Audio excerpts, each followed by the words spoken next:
All right, let's dive right into this explainer and break down the massive, totally existential reveals of All Oceans Remember Season 2. If you thought the first season challenged your understanding of consciousness and, well, humanity's entire place on Earth, you are absolutely not prepared for where the story takes us next. We're looking at a complete paradigm shift here. We're moving from a story about shared memories straight into cosmic, planetary horror. Let's get right into it. So 3 years have passed since the events of the first film, and the world fundamentally no longer belongs just to humanity. Imagine a world where the oceans have suddenly just frozen in place. The water has become terrifyingly calm. Coastal residents and fishermen are reporting that the ocean has almost entirely stopped moving. It's not dead, though. It's waiting. People are whispering that the sea is as if it's listening. And honestly, this eerie stillness sets the absolute perfect stage for the creeping dread that completely defines this new season. Section 1. After the Storm. A New Reality. Okay, so in this bizarre new normal, our main characters, Aoi and Yuto, are living in these heavily monitored, closed-off coastal cities. After the memory storm, governments didn't just step back, they created incredibly strict observation zones, and they're terrified. Why? Because a brand new generation known as tide-born children has emerged. These kids possess some deeply unsettling abilities. We're talking about kids who can literally hear the emotions of those around them, peer into other people's dreams, and physically feel the ocean even if they're completely landlocked thousands of kilometers away. Naturally, people are freaking out. The news is calling them a threat, and these terrifying internet theories are spreading like wildfire, basically claiming that the ocean is slowly, methodically replacing humanity altogether. Section 2. Anomalies, Dreams, and Echoes. Right, here is where the true horror really begins to surface. Yuto is a teenager now, and his connection to the sea is growing exponentially stronger. He still talks to Ren in his dreams, but suddenly the whole nature of those dreams twists. One night he wakes up absolutely screaming, blood pouring from his nose, as ocean water spontaneously forms and literally drips down the walls of his bedroom.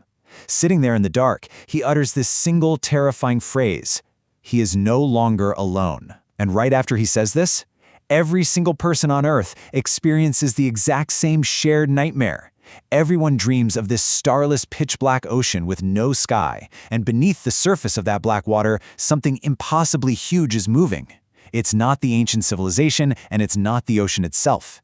It's something much, much older. And for the very first time in history, the living ocean actually feels fear.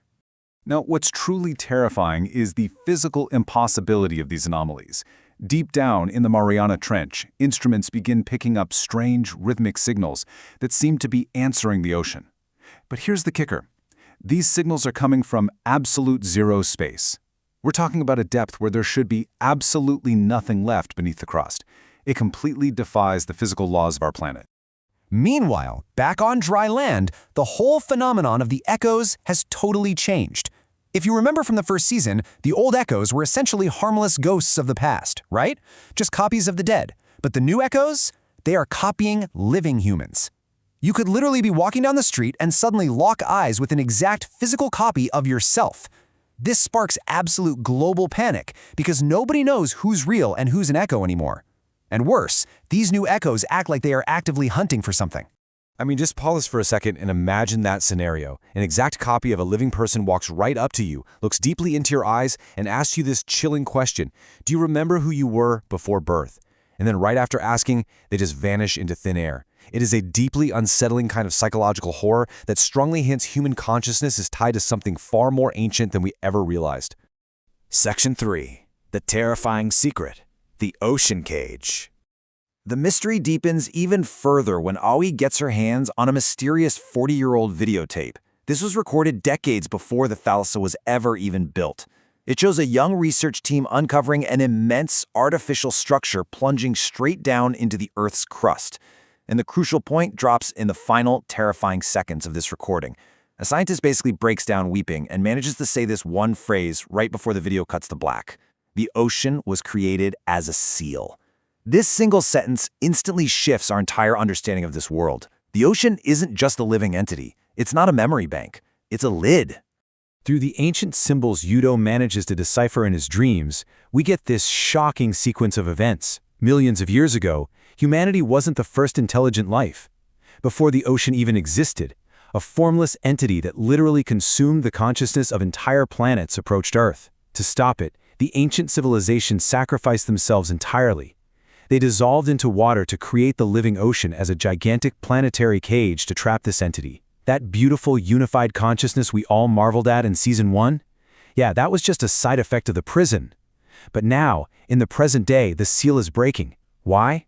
Because by interacting with us, the ocean became too human, and its ancient programming is starting to fail. Section 4. Awakening of an Ancient Evil. As the seal weakens, this theoretical horror becomes a visceral, physical reality. The scale of what happens next is just absolutely mind-bending. One night, every single ocean on the planet simultaneously retreats by tens of kilometers. Humanity literally walks out onto the naked ocean floor and uncovers impossible layers of history. They find ruins not just of cities, but of countless entire civilizations, which strongly implies humanity has been wiped out and restarted over and over again. And the most terrifying discovery found by the children is a skeleton so gigantic you can't even see it all at once, and there's an entire ancient city built inside its ribs. It visually builds a scale of horror that our brains can barely even comprehend. Amidst this totally apocalyptic landscape, Yuto finally reunites with Ren. We learn Ren disappeared from Yuto's dreams because he actually discovered this awful truth before anyone else did. But man, Ren has been fundamentally altered by the deep. His body now constantly shifts back and forth between human flesh and water, and his eyes have become like the pitch-black ocean at night. He is barely holding on to his humanity at this point. Ren tells Yuto that if the seal breaks, the ocean will cease to be the final frontier. When Yuto desperately asks what exactly the ocean is a frontier between, Ren just pauses, and for the very first time in the entire story, Ren speaks with true, unprecedented horror in his voice, delivering this absolute gut punch of an answer. He says the ocean is the boundary between humanity and what waits in the sleep of the universe. And then we hit the final frame of the season. Something incomprehensibly huge, something without a shape the human mind can even grasp, begins to slowly open deep beneath the Earth's crust. And simultaneously, all across the globe, the living ocean screams a single, desperate warning. Do not let it wake up. It is a phenomenal cliffhanger that completely recontextualizes the entire series. It leaves us with one haunting question to ponder until the next season. What exactly is waiting for us in the dark sleep of the universe? And what on earth is going to happen to humanity when that cage finally breaks?